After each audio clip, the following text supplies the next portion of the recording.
Hey everybody, tonight's video is called You Are So Beautiful, and tonight we continue our pass-through study here in the book of Song of Solomon. We're going to be looking at the 7th chapter, where we're going to be looking at Solomon for the third time, describing his wife or maiden as beautiful for the third time. And I was wondering if, with the title of this video, if you knew the song You Are So Beautiful by Joe Crocker. And it's a song released back in 1974, and I'll give you a few lines of the song. It goes something like this, that you are so beautiful to me, can't you see? And I'll stop right there. But I think of that song also when I go through the book of Song of Solomon. And the book of Song of Solomon, it's such an encouraging book. Like, we don't see judgment mentioned. For those that don't want to hear about judgment, this is your kind of book. And this book is relevant to us because our society is a mess. Our society, you got marriage being redefined. You're being, told that society practices are okay. And so we're going to look at the 7th chapter, starting verse 1 through 3. It says, "How beautiful are your feet in sandals, O princess daughter! The curves of your thighs are like jewels, the work of the hands of a skillful workman. Your navel is a rounded goblet. It lacks no blended beverage. Your waist is a heap of wheat, set about with lilies. Your two breasts are like two fawns, twins of a gazelle." So, O Prince's daughter appeared by beauty and dress to be the royal lineage, although she really came from a humble background. And noble in verse 1 is the same word used in the last chapter, verse 12. Here, her beloved speaks of her as such. And in everyday life, back in chapter 1, verse 5 and 6, calls her a country maiden. And the last chapter ended off suggesting that the maiden was darkened. And it was likely before a group of onlookers such as the daughters of Jerusalem or including them. And here are some reasons why. The first is inherited context from where the last chapter ended off with the call from the daughters of Jerusalem. The second point, the description of the maiden as the prince's daughters seems more appropriate from those other than the beloved. And third, coming up in verse 5, the description of a king may be more appropriate from those other than the beloved. And this is an argument among scholars, while others believe that it was a private dance for her beloved. And here are some reasons for that argument. The first one is the description suggests that the maiden's thighs, navel, waist, and breast could all be seen at least partially. And that would not be socially acceptable at that time period, unlike today. And it would not be socially acceptable in biblical or Hebrew culture to dance provocatively before a public group. And this image is repeated from chapter 4, verse 1 through 5, description of the maiden, which, if you were with us last week, you would have seen that chapter 4 focuses on the wedding. And he emphasizes that his maiden's breasts look as innocent and attractive as a young deer, as well as matching in their form and beauty. And for those who allegorize the book of Song of Solomon, my question is to you is, when you see the two breasts being mentioned into something other than the two female breasts, like, I don't know how you allegorize that verse. In verse 4 and 5, it says, "Your neck is like an ivory tower. Your eyes are the pools in Heshbon, by the gate of Bath Rabbim. Your nose is like a tower of Lebanon, which looks toward Damascus. Your head crowns you like Mount Carmel, and the hair of your head is like purple. A king is held captive by your tresses." So it's better to understand this as the friends answering Solomon. And verse 1 through 5 fits far better that way. And Heshbon in verse 4 is a city east of the Jordan River, opposite of Jerusalem, that was captured by the Israelites in the time of Moses in Numbers 21, verse 25 through 26 for you geographical people that care.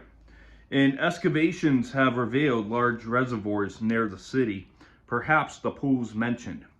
And Bath Rabbim means daughter of many, and is probably the name of the gate, probably one of the gates of Heshbon.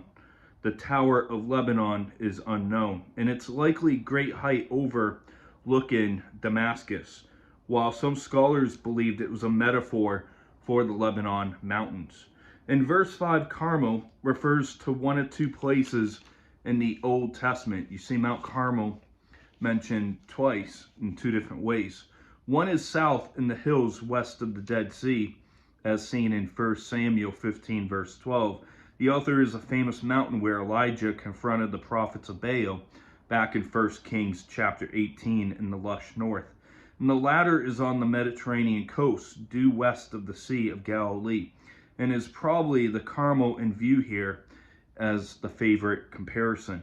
And I dare you to say to your spouse, your nose is like a tower. I've done it before. It doesn't work out, I guess, in 2020, whatever year we're in. And when you see, like, your nose is like a tower, it's like, are you saying I have a big nose? Like, that's probably what, your significant other would say to you today. And I believe his comment here is a reference more to the color of the maiden's nose. In verse 6 through 9, it says, "How fair and how pleasant you are, O love, with your delights. This stature of yours is like a palm tree, and your breasts are like its clusters. I said, I will go up to the palm tree. I will take hold of its branches. Now let your breasts be like clusters of vine, the fragrance of your breath like apples, and the roof of your mouth like the best wine. The wine goes down smoothly for my beloved, moving gently the lips of the sleepers." So, verses 6 through 9, he speaks to his wife more directly about his attraction to her and his desire to her. And not only did she delight him with her beauty and personality, but also she delighted him with her character and her strength. And this great delight of the beloved over his maiden helps us to understand how God loves the church, according to Charles Spurgeon's view of Song of Solomon. In Isaiah 62 verse 5 says, "It's the bridegroom's rejoices over the bride, so shall your God rejoice over you." So, while I, argue that this book is not meant to be, an allegory focused away from marriage and, what godly love looks like, in Isaiah 62:5, we see in the Bible that the Bible does equate Christ, as the groomsman and the church as the bride. But, Song of Solomon is written, in the Old Testament, so I don't believe that's the main purpose. But we do see in Isaiah 62:5 that it's the bridegroom rejoices over the bride, so shall your God rejoice over you. And the beloved wanted his wife for more than her body, but he also wanted to enjoy the pleasures of her breasts and body in married lovemaking. And in Proverbs 5:18 through 20, Solomon had advice with the same spirit.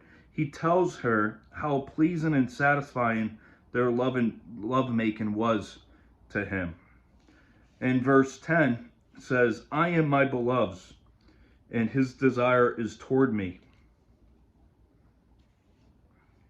So the care of these verses is another instance of the young man's admiration of his wife, and she responds to his wooing with a willingness to yield to his movements. And he picks back up where he had left off back in chapter 5, verse 2. she expresses her loyal love for the third time, such as she did back in Song of Solomon 2:16 and Song of Solomon 6 verse 3. And we see that she is completely secured in his love. And his desire isn't a demand or a burden, but it's a wonderful and appropriate, desire. And verse 11 through 13 says, "Come, my beloved, let us go forth to the field. Let us lounge in the villages. Let us get up early in the vineyards. Let us see if the vine has budded, whether the grapes blossoms are open, and the pomegranates are in bloom. There I will give you my love. The mandrakes give off a fragrance, and at our gates are pleasant fruits, all manner new and old, which I have laid up for you, my beloved." So we see that chapter 7 ends right there. And in these verses, the woman takes the initiative and offers to give her love to her beloved. And she invites him to a sexual encounter. And the fields, once again, are the location of intimacy. And she isn't yielding out of compulsion, but out on her own free will and desire. In verse 13, the mandrakes are plants that have purple flowers and an orange tomato-like fruit. And residents near the ancient Near East believed it to be a stimulant, also seen back in Genesis chapter 30, verse 14 through 16. And the doors in the passage are metaphorical for the meeting place of the lovers outdoors. And it was as if she invited him to a weekend getaway for a couple deeply in love. And the maiden also understood that it wasn't just the responsibility of the man to signal the desire for intimacy, that she had the right as well. And Song of Solomon shows how good marital love can be for both partners. And it's not just for husband pleasure and wife duty. God's design for marriage and, love making is meant for both parties in the marriage. It's meant for the wife and husband. So to wrap up here, we look tonight at the maiden described for the third time. We see that Solomon doesn't hold back, that he gives descriptions of his attractiveness to her body. And verse 4 and 5 shows us the description of the maiden's head, face, and hair. And verse 6 through 9 shows us the description of the beloved's desire. Verse 10 shows us the longing for intimacy. And we see that the chapter ended with the invitation for intimacy coming from the wife to the husband. And we're going to wrap up right there, as we'll look tomorrow at the maiden's 11 words as we wrap up this quick study through the book of Song of Solomon. So I hope you have a great weekend up ahead, and I hope that you join to finish up the book of Song of Solomon tomorrow. And God bless. We'll see you tomorrow.